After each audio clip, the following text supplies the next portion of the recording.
അപ്പോൾ എന്തായാലും I assure U ഇത് നിങ്ങൾക്ക് തീർച്ചയായിട്ടും ഒരു ഫ്രൂട്ട്ഫുൾ ആയിട്ടുള്ള സെഷൻ ആയിരിക്കും. അപ്പൊ നിങ്ങൾ എല്ലാവരും ഈ ഒരു സെഷനിലേക്ക് വന്നിട്ടുള്ളത് സിവിൽ സർവീസ് എക്സാമിനേഷനെ കുറിച്ച് അറിയുന്നതിന് വേണ്ടിയിട്ടാണ്.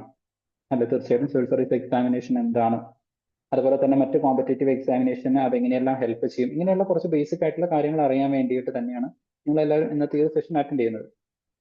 അപ്പം ആ ഒരു കാര്യത്തിനെ കോംപ്രിഹെൻസീവ്ലി കവർ ചെയ്യുന്ന ഒരു സെഷൻ ആയിരിക്കും നമ്മുടെ ഇന്നത്തെ ഒരു സെഷൻ എന്ന് പറയുന്നത്. So I officially welcome each and every one of you to this orientation. അപ്പോൾ first of all civil service എന്ന് പറയുന്ന എക്സാമിനേഷൻ എന്തായാലും അതിനെക്കുറിച്ചാണ് നമ്മൾ സംസാരിക്കുന്നത്. അപ്പോൾ ബേസിക് ആയിട്ട് കുറച്ച് കാര്യങ്ങൾ ഓൾറെഡി നിങ്ങൾക്ക് അറിയായിരിക്കും എന്താണ് സിവിൽ സർവീസ് എക്സാമിനേഷൻ എന്ന് പറയുന്നത്. അപ്പം പലപ്പോഴും നിങ്ങളുടെ ഒക്കെ തമാശയ്ക്കൊക്കെ പലരും നിങ്ങളുടെ അടുത്ത് ചോദിക്കാറുണ്ട്, സിവിൽ സർവീസിനാണോ പഠിക്കുന്നത്, ഇത്രയേറെ പഠിക്കാൻ ഈ സിവിൽ സർവീസിനാണോ പഠിക്കുന്നത് എന്നുള്ള രൂപത്തിലൊക്കെ ഉള്ള കമന്റുകളൊക്കെ ചിലപ്പോൾ നിങ്ങൾ കേട്ടിട്ടുണ്ടായിരിക്കും. അപ്പം സ്വാഭാവികമായിട്ടും അതിൽ നിന്ന് നിങ്ങളുടെ മൈൻഡിലേക്ക് വരുന്ന ഒരു തോട്ട് ഉണ്ടായിരിക്കും, സിവിൽ സർവീസ് എന്ന് പറയുന്നത് ഒരു ബാലികേറ മലയാണ്, ഒരു വലിയ എക്സാമിനേഷൻ ആണ്. പലർക്കും ആ ഒരു ചോദ്യം തന്നെ മനസ്സിൽ എന്ത് ഉണ്ടാക്കാറുണ്ട്, ഒരു ഫിയർ, ഒരു പേടി ക്രിയേറ്റ് ചെയ്യാറുണ്ട്. ഈ എക്സാമിനേഷൻ ക്ലിയർ ചെയ്യാൻ വേണ്ടിയിട്ട് പറ്റും. അതുകൊണ്ട് പിന്നെ ഒരിക്കലും ഈവൻ നീറ്റ്, ജെഇ എക്സാമിനേഷൻ, അത് കഴിഞ്ഞ് മറ്റ് കോമ്പറ്റേറ്റീവ് എക്സാമിനേഷൻ ഒക്കെ പ്രിപ്പയർ ചെയ്യുന്ന ആളുകൾ പോലും സിവിൽ സർവീസിലേക്ക് വരുന്നത് പൊതുവെ കുറവാണ്. കാരണം ചെറുപ്പത്തിലെ ഈ ഒരു എക്സാമിനേഷനെ കുറിച്ചിട്ടുള്ള ഒരു പേടി അവിടെ നിലനിൽക്കുന്നുണ്ട്. പിന്നെ അത് മാത്രമല്ല, സിവിൽ സർവീസ് എക്സാമിനേഷൻ എന്ന് പറയുന്നത് ഡയറക്ട്ലി നമുക്കൊരു എൻട്രി കൊടുക്കുന്നത് വളരെ പവർഫുൾ ആയിട്ടുള്ള പോസ്റ്റുകളിലേക്കാണ്. അപ്പോൾ സ്വാഭാവികമായിട്ടും എന്നെ കൊണ്ട് ഇത്തരത്തിലുള്ള ഒരു പവർഫുൾ ആയിട്ടുള്ള പോസ്റ്റുകളിലേക്കൊക്കെ എത്താൻ പറ്റുമോ എന്നുള്ള, അല്ലെങ്കിൽ അത് എന്നെ കൊണ്ട് ഹാൻഡിൽ ചെയ്യാൻ പറ്റുമോ എന്നുള്ള ആ ഒരു തോട്ടൊക്കെ പലരുടെയും മൈൻഡിൽ ഉണ്ടാകാറുണ്ട്. അതുകൊണ്ട് തന്നെ പലരും സിവിൽ സർവീസ് എക്സാമിനേഷൻ ഒരു പേടിയോട് കൂടിയിട്ടൊക്കെയാണ് കാണാറുള്ളത്. അപ്പം അങ്ങനെയുള്ള ഒരു പേടിയോ കാര്യങ്ങളോ ഒന്നും വേണ്ട. സിവിൽ സർവീസ് എക്സാമിനേഷൻ ഇപ്പം ഇവിടെ നിൽക്കുന്ന നിങ്ങൾക്ക് എല്ലാവർക്കും അച്ചീവ് ചെയ്യാൻ പറ്റുന്ന ഒരു കാര്യമാണ്. പക്ഷെ എല്ലാവർക്കും അച്ചീവ് ചെയ്യാൻ പറ്റും എന്ന് ഞാൻ പറയുന്നില്ല, എനിക്ക് അഷ്യൂർ ചെയ്യുന്നില്ല. കാരണം അതിന് ഡെഫിനറ്റ്ലി സിവിൽ സർവീസ് എക്സാം എന്ന് പറയുമ്പോൾ അതിൻ്റെതായിട്ടുള്ള ഒരു കോമ്പറ്റീഷൻ, അല്ലെങ്കിൽ അതിൻ്റെതായിട്ടുള്ള ഒരു പുഷ്, ഒരു ഹാർഡ് വർക്ക് നിങ്ങളുടെ ഭാഗത്ത് നിന്നുണ്ടായിരിക്കണം.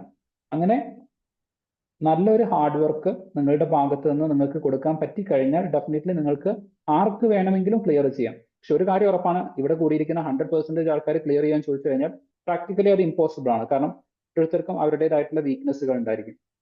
ജസ്റ്റ് ഞാൻ സിമ്പിൾ ആയിട്ട് നിങ്ങളുടെ അടുത്ത് ചോദിക്കുകയാണ്, നിങ്ങൾക്ക് എത്ര പേർക്ക് മാത്സ് ഇഷ്ടമാണ്, അല്ലെങ്കിൽ ആപ്റ്റിറ്റ്യൂഡ് അല്ലെങ്കിൽ റീസണിങ് സ്കില്ല് നിങ്ങൾക്ക് എത്ര പേർക്കുണ്ട്, ലൈക്ക് നിങ്ങൾ തന്നെ വിചാരിക്കുന്നു. ഓക്കെ, എന്നെ ചോദിച്ചു കഴിഞ്ഞാൽ ചിലപ്പോൾ പകുതിയിലധികം ആൾക്കാരും പറയുന്നത്, അല്ലെങ്കിൽ റെസ്പോൺസ് എന്ന് പറയുന്നത്, മാത്സ് എന്ന് പറയുന്നത് ഒരു ടഫ് ആയിട്ടുള്ള സബ്ജക്റ്റ് ആണ് എന്നുള്ളതാണ്. ഇപ്പൊ സിവിൽ സർവീസ് എക്സാമിനേഷനെ സംബന്ധിച്ചിട്ടും 3 കടമ്പകളാണ് വരുന്നത്. അതിന് ആദ്യത്തെ കടമ്പ എന്ന് പറയുന്നത് പ്രിലിം സ്റ്റേജ് ആണ്. അവിടെ 2 പേപ്പർ വരുന്നുണ്ട്. ഓക്കെ, 2 പേപ്പർ വരുന്നുണ്ട്, ഒരു GS പേപ്പറും പിന്നെ വരുന്നത് ഒരു CSAT ആണ്, സിവിൽ സർവീസ് ആപ്റ്റിറ്റ്യൂഡ് ടെസ്റ്റ് എന്ന് പറയും. CSAT, civil service aptitude test. ഇപ്പൊ സിവിൽ സർവീസ് ആപ്റ്റിറ്റ്യൂഡ് ടെസ്റ്റിലേക്ക് വരുന്ന സമയത്ത് അവിടെ നമുക്ക് മാത്സ്, റീസണിങ്, അനാലിറ്റിക്കൽ സ്കിൽ, ഇങ്ങനത്തെ കുറച്ച് കാര്യങ്ങൾ വരണം. ബേസിക് ആയിട്ടുള്ള മാത്സ് സ്കിൽസ് നമുക്ക് ആവശ്യമായിട്ട് വരുന്നുണ്ട്. അപ്പൊ ഈ ബേസിക് മാത്സ് സ്കിൽസ് വരുന്നത് കൊണ്ട് തന്നെ ആളുകൾക്ക് സ്കെയർഡ് ആണ്, ആളുകൾ കുറച്ച് പേടിയോട് കൂടിയിട്ടാണ് അതിനെ അപ്രോച്ച് ചെയ്യാറുള്ളത്. പലപ്പോഴും നല്ല കഴിവുള്ള, നല്ല നോളജ് ഉള്ള ആളുകൾ പോലും സിവിൽ സർവീസ് എക്സാം ക്ലിയർ ചെയ്യാൻ പ്രയാസപ്പെടുന്നതിന് കാരണവും ഈ സ്കില്ലാണ്. നോളജ് മാത്രം പോലെ സിവിൽ സർവീസ് എക്സാമിനേഷനിൽ ഒരുപാട് സ്കിൽസ് നമുക്ക് ആവശ്യമായിട്ട് വരുന്നുണ്ട്. നമ്മൾ ക്രിട്ടിക്കലി തിങ്ക് ചെയ്യേണ്ടതായിട്ടുണ്ട്. നമുക്ക് കിട്ടുന്ന ഒരു അറിവിന് കൃത്യമായിട്ട് പ്രസന്റ് ചെയ്യണം. എഴുതാനുള്ള സ്കില്ല് നമുക്ക് വേണം. നന്നായിട്ട് സംസാരിക്കാനുള്ള സ്കില്ല് വേണം. ഓക്കെ, അതായത് ഒരു കോൺഫിഡൻസോട് കൂടിയിട്ട് എന്ത് കാര്യത്തിനെയും നന്നായിട്ട്, കാരണം നമുക്കൊരു ഇന്റർവ്യൂ ബോർഡിന്റെ മുമ്പിൽ പോയിട്ട് ഫൈനലായിട്ട് സിവിൽ സർവീസിന്റെ 3rd സ്റ്റേജ് എന്ന് പറയുന്നത് ഒരു ഇന്റർവ്യൂ ബോർഡാണ്. അപ്പൊ അതിനെ നമ്മൾ ഫേസ് ചെയ്യണം. നമ്മുടെ ഇന്ത്യയിലെ തന്നെ ഏറ്റവും എക്സ്പീരിയൻസ്ഡ് ആയിട്ടുള്ള ഒരുപാട് പേരെ ഫേസ് ചെയ്തുകൊണ്ട് നമുക്ക് സംസാരിക്കേണ്ടതായിട്ടുണ്ട്. അപ്പൊ നമുക്ക് എന്ത് വേണം, ആ ഒരു കോൺഫിഡൻസ് വേണം. അപ്പം ഇതൊക്കെ സ്കില്ലാണ്. അപ്പൊ നിങ്ങൾക്ക് നിങ്ങളുടെ നോളജിന്റെ കൂടെ തന്നെ കുറച്ച് സ്കില്ലും കൂടെ ഉണ്ടാകുന്ന സമയത്ത് മാത്രമേ സിവിൽ സർവീസ് പോലുള്ള ഒരു എക്സാം ക്ലിയർ ചെയ്യാൻ പറ്റുള്ളൂ. എന്നാൽ നേരെ മറിച്ച് നമ്മളൊരു നീറ്റ് എക്സാമിനേഷൻ, ജെഇ എക്സാമിനേഷൻസ്, അതല്ലെങ്കിൽ ഡിഫറെന്റ് യൂണിവേഴ്സിറ്റി എക്സാമുകളിലേക്ക് നടക്കുന്ന CUET പോലെയുള്ള കോമ്പറ്റേറ്റീവ് എക്സാമിനേഷൻ ഒക്കെ നിങ്ങൾ എഴുതുകയാണ് എന്നുണ്ടെങ്കിൽ അവിടെ നമ്മൾ പഠിക്കുന്നത് ഒബ്ജക്റ്റീവ് ഫോർമാറ്റിലായിരിക്കും. അത് നമ്മൾ എന്ത് ചെയ്യും, അവിടെ മാർക്ക് ചെയ്ത് കഴിഞ്ഞാൽ റാങ്ക് ലിസ്റ്റ് വരും, നമ്മൾ അതിലുണ്ടെങ്കിൽ അഡ്മിഷൻ കിട്ടും. അവിടെ ഫർദർ സ്കില്ലൊന്നും വരുന്നില്ല. നമുക്ക് ആ ഒരു സോൾവ് ചെയ്യാനുള്ള നോളജ്, പിന്നെ ആ ഒരു ടൈം ഫ്രെയിമിന്റെ ഉള്ളിൽ അത് സോൾവ് ചെയ്തെടുക്കാനുള്ള സ്കിൽ ഉണ്ടെങ്കിൽ വി ആർ ഡൺ. പക്ഷേ UPSCയുടെ പ്രിലിംസ് എക്സാമിനേഷൻ, ഒബ്ജക്റ്റീവ് എക്സാമിനേഷൻ പോലും വളരെ ട്രിക്കിയാണ്. ഓക്കെ, അതായത് നമ്മളുടെ നോളജിനെ ശരിക്കും ഒരു ഡിറ്റക്റ്റീവ് മൈൻഡ് സെറ്റ് നമുക്ക് ഉണ്ടായിരിക്കണം. ആ ചോദ്യത്തിന്റെ ഉള്ളിൽ തന്നെ ഒളിഞ്ഞു കിടക്കുന്ന ഉത്തരത്തിന് കൃത്യമായിട്ട് ഫൈൻഡ് ഔട്ട് ചെയ്യുക എന്ന് പറയുന്ന ഒരു ടാസ്ക് ആണ്. അപ്പൊ അതിന് നമുക്ക് എന്ത് വേണം, ചില സ്കിൽസ് ആൻഡ് ട്രെയിനിങ് ആവശ്യമുണ്ട്. ഇപ്പൊ പലരും 1-2 തവണ UPSC അറ്റംപ്റ്റ് കൊടുത്തതിന് ശേഷമായിരിക്കും ഇത് റിയലൈസ് ചെയ്യുന്നത്. വീണ്ടും അവരെന്ത് ചെയ്യുന്നതായിരിക്കും, റീവൈൻഡ് ചെയ്ത് വീണ്ടും പഠിക്കാൻ ആരംഭിക്കും. എന്നിട്ടായിരിക്കും തെറ്റുകൾ തിരുത്തിയിട്ട് ഒരു 4-മത്തെ 5-മത്തെ തവണയായിരിക്കും അവരെന്ത് ചെയ്യുന്നത്, സിവിൽ സർവീസ് എക്സാമിനേഷന്റെ ഒരു റാങ്ക് ലിസ്റ്റിലേക്ക് എത്തുന്നത്. അപ്പോഴേക്കും വിലപ്പെട്ട 5-6 വർഷമാണ് നഷ്ടപ്പെടുന്നത്. അപ്പം ഇത്തരത്തിലുള്ള ഒരു സാഹചര്യത്തിലാണ് പലപ്പോഴും UPSC സിവിൽ സർവീസ് എക്സാമിനേഷനിൽ നമുക്കൊരു ഫൗണ്ടേഷൻ ലെവൽ അല്ലെങ്കിൽ കുറെ കൂടെ ഏർലിയർ ആയിട്ട് ആ എക്സാമിനേഷനെ കൃത്യമായിട്ട് മനസ്സിലാക്കി അതിനാവശ്യമായിട്ടുള്ള സ്കില്ലുകൾ പതുക്കെ വളർത്തിയെടുക്കാൻ പറ്റി കഴിഞ്ഞാൽ അതാണ് ഏറ്റവും നല്ല സ്ട്രാറ്റജി എന്ന് പറയുന്നത്. എസ്പെഷ്യലി CSAT പോലെയുള്ള ആപ്റ്റിറ്റ്യൂഡ് പോലെയുള്ള സ്കില്ലുകളൊക്കെ നമുക്ക് വളർത്തിയെടുക്കാൻ പറ്റി കഴിഞ്ഞാൽ ഡെഫിനറ്റ്ലി ഇത് സിവിൽ സർവീസ് എക്സാമിനേഷൻ മാത്രമല്ല മറ്റൊരുപാട് എക്സാമിനേഷൻസിനും അത് എന്ത് ചെയ്യുന്നതായിരിക്കും, ഹെൽപ്പ് ചെയ്യുന്നതായിരിക്കും. ഓക്കെ, അതുകൊണ്ടാണ് നമ്മുടെ ഈ ഒരു എക്സാമിനേഷൻ അല്ലെങ്കിൽ ഈ ഒരു ഓറിയന്റേഷന്റെ റെലവൻസ് എന്ന് പറയുന്നതും ഈ ഒരു കാര്യങ്ങൾ നിങ്ങൾക്ക് ബോധ്യമാക്കി തരിക എന്നതിന്റെ അടിസ്ഥാനത്തിലാണ്. ഞാൻ പറഞ്ഞ പോലെ സിവിൽ സർവീസ് എക്സാമിനേഷനിലെ ഫസ്റ്റ് ഒരു പ്രിലിം സ്റ്റേജ് വരുന്നുണ്ട്. അവിടെ 2 പേപ്പറാണ് വരുന്നത്, രണ്ടിനും 100 മാർക്ക് വരുന്നുണ്ട്. ആദ്യത്തെ പേപ്പറിൽ അതിൽ എന്ത് മാർക്കാണോ നിങ്ങൾക്ക് വരുന്നത് അതിന്റെ കട്ട് ഓഫ് ബേസ്ഡ് ആയിരിക്കും നിങ്ങൾക്ക് എന്ത് ചെയ്യുന്നത്, മെയിൻസ് എക്സാമിനേഷൻ എഴുതാനുള്ള ചാൻസ് കിട്ടുന്നത്. പക്ഷേ അതിന്റെ കൂടെ ഞാൻ നേരത്തെ പറഞ്ഞ പോലെ ഒരു ആപ്റ്റിറ്റ്യൂഡ് പേപ്പർ വരുന്നുണ്ട്, 2-മത്തെ പേപ്പർ. ആ പേപ്പറിൽ മിനിമം മാർക്ക് നിങ്ങൾക്ക് ഇല്ല എന്നുണ്ടെങ്കിൽ നിങ്ങളുടെ ഫസ്റ്റ് പേപ്പറിൽ നിങ്ങൾ 100 മാർക്ക് വാങ്ങിച്ചാലും അതിന് പ്രത്യേകിച്ച് കാര്യമൊന്നുമില്ല. ലൈക്ക് പേപ്പറിന്റെ മാർക്ക് വരുന്നത് 200-ലാണ്. ഓക്കെ, 2 പേപ്പറിലും 200-ലാണ് മാർക്ക് വരുന്നത്. അപ്പൊ അതിൽ നിങ്ങൾ 100-ൽ 100 ചോദ്യം ശരിയാക്കിയാലും 200 മാർക്ക് വാങ്ങിക്കഴിഞ്ഞാലും സെക്കൻഡ് പേപ്പറിൽ 66 മാർക്ക് എന്ന് വെച്ച് കഴിഞ്ഞാൽ 33% മാർക്ക് കിട്ടുന്നില്ല എന്നുണ്ടെങ്കിൽ നിങ്ങൾക്ക് എന്ത് ചെയ്യാൻ പറ്റില്ല, സിവിൽ സർവീസിന്റെ മെയിൻസ് എഴുതാൻ പറ്റില്ല. പല ആളുകളുണ്ട്, ഇപ്പൊ ലൈക്ക് കഴിഞ്ഞ വർഷം തന്നെ സിവിൽ സർവീസ് കിട്ടിയിട്ടുള്ള, സിവിൽ സർവീസിന്റെ 47-ാം റാങ്ക് കിട്ടിയിട്ടുള്ള വിദ്യാർത്ഥി അല്ലെങ്കിൽ ആസ്പിരന്റ്, അവർക്ക് 4 പ്രാവശ്യത്തോളം സിവിൽ സർവീസിന്റെ പ്രിലിംസ് ക്ലിയർ ചെയ്യാൻ പറ്റാതിരുന്നത് ഈ ഒരു CSAT പേപ്പർ കൊണ്ട് മാത്രമാണ്. അത് അവർ ക്ലിയർ ചെയ്തതോട് കൂടിയിട്ട് ഓൾ ഇന്ത്യ ലെവലിൽ ആദ്യ 50-ന്റെ ഉള്ളിൽ അവർക്ക് വരാൻ പറ്റി. അപ്പൊ അവർക്ക് റെക്ടിഫൈ ചെയ്യേണ്ടിയിരുന്നത് ഈ ഒരു CSAT പേപ്പർ ആയിരുന്നു. പലപ്പോഴും 4-5 മാർക്കിനായിരുന്നു പോയിക്കൊണ്ടിരുന്നത്. അത് ഒരു തവണ അവർ ക്ലിയർ ചെയ്തപ്പം ബാക്കി എല്ലാം ക്ലിയർ ആയിട്ട് അവർ ഫൈനൽ റാങ്ക് ലിസ്റ്റിൽ വന്നു. അപ്പൊ അതുകൊണ്ടാണ് പലപ്പോഴും ഈ ഒരു സ്കില്ലിന്റെ ആവശ്യം നമുക്ക് ആവശ്യമായിട്ട് വരുന്നത്. Okay, so anyway let's get into this discussion. അത് കഴിഞ്ഞിട്ട് പിന്നീട് വരുന്നതാണ് സിവിൽ സർവീസിന്റെ മെയിൻസ് എക്സാമിനേഷൻ. അവിടെ നമുക്ക് മൊത്തം 9 പേപ്പർ വരുന്നുണ്ട്. അതിൽ 7 പേപ്പറിന്റെ മാർക്കുകളായിരിക്കും ഫൈനൽ ആയിട്ടുള്ള ഒരു റാങ്ക് ലിസ്റ്റിന് കൺസിഡർ ചെയ്യുന്നത്. അവിടെ നമ്മൾ കൃത്യമായിട്ടുള്ള ഉത്തരങ്ങൾ എഴുതണം. ചോദിക്കുന്ന ചോദ്യത്തിന് കൃത്യമായിട്ട് മനസ്സിലാക്കി അതിനെ ഡീകോഡ് ചെയ്യണം. ആ ക്വസ്റ്റ്യന്റെ ഡിമാൻഡ് എന്താണെന്ന് മനസ്സിലാക്കി, ആ ക്വസ്റ്റ്യന് ചിലപ്പോൾ ഡിഫറെന്റ് ആയിട്ടുള്ള പാർട്ടുകൾ ഉണ്ടായിരിക്കും, ഓരോ ഭാഗങ്ങൾ ഉണ്ടായിരിക്കും. ആ ഭാഗങ്ങളെ കൃത്യമായിട്ട് മനസ്സിലാക്കിയിട്ട് എന്ത് ചെയ്യണം, അഡ്രസ്സ് ചെയ്യണം. അപ്പൊ അതൊരു വലിയ ടാസ്ക് ആണ്. നമ്മൾ യൂണിവേഴ്സിറ്റി എക്സാമിനേഷനിലോ 10th ബോർഡ് എക്സാമിനേഷനിലോ +2 എക്സാമിനേഷനിലോ എഴുതിയ പോലെ നമുക്ക് കിട്ടുന്ന ഒരു ആൻസർ എഴുതി വെച്ച് കഴിഞ്ഞാൽ UPSCക്ക് മാർക്ക് വരില്ല. UPSCയുടെ മാക്സിമം റാങ്ക് 1ന് കിട്ടുന്നത് 50% താഴെ ആണ് എന്ന് മനസ്സിലാക്കുമ്പോൾ അല്ലെങ്കിൽ അറിയുന്ന സമയത്ത് നിങ്ങൾക്ക് മനസ്സിലാവും എത്രത്തോളം ടഫാണ് UPSCയിലെ മാർക്ക് കിട്ടുന്നത്, മെയിൻസ് എക്സാമിനേഷനിലെ മാർക്ക് കിട്ടുന്നത് എന്ന് നിങ്ങൾക്ക് മനസ്സിലാവും. അത്രത്തോളം ടഫാണ്. അപ്പൊ സ്വാഭാവികമായിട്ട് നമുക്കൊരു റൈറ്റിംഗ് പ്രാക്ടീസ് ഒക്കെ ആവശ്യമായിട്ട് വരുന്നുണ്ട്. അവിടെ നമ്മൾ സ്കില്ല് വേണം. അനാലിറ്റിക്കൽ ആയിട്ട് ക്വസ്റ്റ്യൻസിനെ ക്രിട്ടിക്കലി അപ്രോച്ച് ചെയ്യാൻ പറ്റണം. ആ ടൈം ഫ്രെയിമിന്റെ ഉള്ളിൽ എന്ത് ചെയ്യണം, ആ കൃത്യമായിട്ടുള്ള പാർട്ടുകൾ അഡ്രസ്സ് ചെയ്തിട്ട് ആൻസർ ചെയ്യാൻ വേണ്ടിയിട്ട് സാധിക്കണം. അപ്പൊ ടൈം മാനേജ്മെന്റ് വരുന്നുണ്ട്.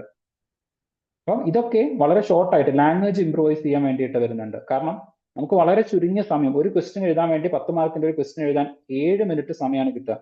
അതിൽ 150 വേർഡ്സിൽ ആ ആൻസർ നിങ്ങൾ എഴുതണം. അപ്പൊ എത്ര ഫാസ്റ്റ് ആയിട്ട് നിങ്ങൾ എഴുതണം എന്നുള്ളത് ആലോചിക്കുക. അപ്പൊ നമുക്ക് ഒരു കാര്യത്തിനെ വലിച്ചു നീട്ടി പറയാൻ പറ്റില്ല. വളരെ ചുരുക്കി കോംപ്രിഹെൻസീവ് ആയിട്ട് ആ കാര്യത്തിനെ പ്രസന്റ് ചെയ്യുന്ന സമയത്താണ് എന്ത് ചെയ്യുന്നത്, നമുക്ക് എഫക്റ്റീവ് ആയിട്ട് പറയാൻ പറ്റുക. ഇപ്പൊ ചില ആളുകൾ സംസാരിക്കുന്ന സമയത്ത് നിങ്ങൾ കണ്ടിട്ടായിരിക്കും വളരെ ചെറുതായിട്ട് പറയേണ്ട ഒരു കാര്യമായിരിക്കും, അതങ്ങനെ വലിച്ചു നീട്ടി പറയും. അപ്പൊ അത് സമയവും നഷ്ടപ്പെടുത്തും, ബോറിംഗ് ആയിരിക്കുകയും ചെയ്യും. അപ്പൊ അതിന് പകരം വളരെ കൃത്യമായിട്ട് കോംപ്രിഹെൻസീവ് ആയിട്ട് പറയേണ്ട കാര്യത്തിനെ കൃത്യമായിട്ട് പറഞ്ഞു കഴിഞ്ഞാൽ കേൾക്കുന്ന ആൾക്ക് എന്തായിരിക്കും, അത് മനസ്സിലാവുകയും ചെയ്യും. അതുപോലെ തന്നെ അവർക്ക് എന്ത് ചെയ്യാൻ വേണ്ടിയിട്ട് പറ്റും, അവർ ബാക്കിയുള്ളത് കേൾക്കാൻ വേണ്ടിയിട്ട് അവർ തയ്യാറാവുകയും ചെയ്യും. ഇതേപോലെ തന്നെയാണ് UPSCയുടെ മെയിൻസ് എക്സാമിനേഷനിലും വളരെ കൃത്യമായിട്ട് നമ്മൾ ആറ്റിക്കുറുക്കിയ വാക്കുകൾ എന്നൊക്കെ പറയാറുണ്ട്. അതുപോലെ നമുക്ക് പ്രസന്റ് ചെയ്യാൻ പറ്റണം. അതിന് വേണ്ടിയിട്ട് നമുക്ക് വലിയ ലൈക്ക് ഇംഗ്ലീഷിലെ പരിജ്ഞാനമൊന്നും വേണ്ട. നമുക്കൊരു വലിയ പാരഗ്രാഫ് എഴുതാനാണ് അല്ലെങ്കിൽ വളരെ ഡീറ്റെയിൽ ആയിട്ട് എഴുതുന്ന സമയത്താണ് നമുക്ക് നല്ല ലാംഗ്വേജ് വേണ്ടത്. എന്നാൽ വളരെ ചുരുക്കിയിട്ട് കാര്യം എന്താണെന്ന് ചോദിച്ചു കഴിഞ്ഞാൽ 1 2 3 4 എണ്ണി പറയാന്ന് പറയാറില്ല. അതുപോലെ എഴുതാൻ നമുക്ക് ഒരുപാട് ലാംഗ്വേജ് പ്രൊഫഷൻസി അല്ലെങ്കിൽ ഇംഗ്ലീഷിൽ ഒരുപാട് അഭിജ്ഞാനം അതൊന്നും നമുക്ക് ആവശ്യമില്ല. ബേസിക് ആയിട്ടുള്ള നമ്മുടെ ലാംഗ്വേജിനെ ഒന്ന് എന്ത് ചെയ്യണം, റിഫൈൻ ചെയ്തെടുക്കണം. എന്തായാലും ലാംഗ്വേജിൽ നമുക്കൊരു സ്കില്ല് വേണം. ആ ലാംഗ്വേജിനെ കോംപ്രിഹെൻസീവ് ആയിട്ട് പ്രസന്റ് ചെയ്യുന്ന സ്കില്ല് ഡെവലപ്പ് ചെയ്തെടുക്കണം. ഇതാണ് UPSCക്ക് മെയിൻസ് എക്സാമിനേഷനിൽ ആവശ്യം വരുന്നത്. ദെൻ ഫൈനൽ സ്റ്റേജ് ആണ് ഇന്റർവ്യൂ സ്റ്റേജ് എന്ന് പറയുന്നത്. അവിടേക്ക് വരുന്ന സമയത്ത് നമ്മളൊരു ഇന്റർവ്യൂ ബോർഡിന്റെ മുമ്പിൽ പോയി നിൽക്കും, അവർ നമ്മളുടെ അടുത്ത് ചോദ്യം ചോദിക്കും. പക്ഷേ ഈ ചോദ്യം ചോദിക്കുന്നത് ഒരിക്കലും നമ്മളുടെ നോളജ് ടെസ്റ്റ് ചെയ്യാൻ വേണ്ടിയിട്ടല്ല. കാരണം UPSCയുടെ ഇന്റർവ്യൂവിനെ പറയുന്നത് UPSC ഇന്റർവ്യൂ എന്നല്ല, മറിച്ച് UPSC PT എന്നാണ്, പേഴ്സണാലിറ്റി ടെസ്റ്റ്. അവിടെ ടെസ്റ്റ് ചെയ്യപ്പെടുന്നത് നമ്മുടെ പേഴ്സണാലിറ്റിയാണ്. ഒരു ക്വസ്റ്റ്യൻ ആൻസർ ചെയ്യുന്ന സമയത്ത് നമ്മുടെ കോൺഫിഡൻസ് ലെവൽ എന്താണ്, നമ്മൾ അതിൽ എത്രത്തോളം ഷുവർ ആണ്. ചിലപ്പോൾ അവർ നമ്മളുടെ അടുത്ത് തെറ്റായിട്ടുള്ള ചോദ്യങ്ങൾ അല്ലെങ്കിൽ തെറ്റായിട്ടുള്ള പേഴ്സ്പെക്റ്റീവിലായിരിക്കും ചോദിക്കുന്നത്. അതിനെ കറക്റ്റ് ചെയ്യാനുള്ള കറേജ് നമ്മുടെ ഉള്ളിലുണ്ടാവും. ചില സമയത്ത് ഇന്റർവ്യൂ ബോർഡ് പറയുന്ന കാര്യത്തിൽ നമുക്ക് ക്വസ്റ്റ്യൻ ചെയ്യേണ്ടതായിട്ട് വരും. അങ്ങനെ നമ്മൾ ക്വസ്റ്റ്യൻ ചെയ്യുന്നുണ്ടോ, ക്രിട്ടിക്കലി തിങ്ക് ചെയ്യുന്നുണ്ടോ, അതായത് വിമർശനാത്മകമായിട്ട് അവർ പറയുന്ന കാര്യങ്ങളെ പരിശോധിക്കുന്നുണ്ടോ, ഇതൊക്കെ നോക്കിയിട്ടായിരിക്കും ഫൈനലായിട്ട് എന്ത് ചെയ്യുന്നത്, ഇന്റർവ്യൂ ബോർഡിന്റെ മാർക്ക് നമുക്ക് കിട്ടുന്നത്.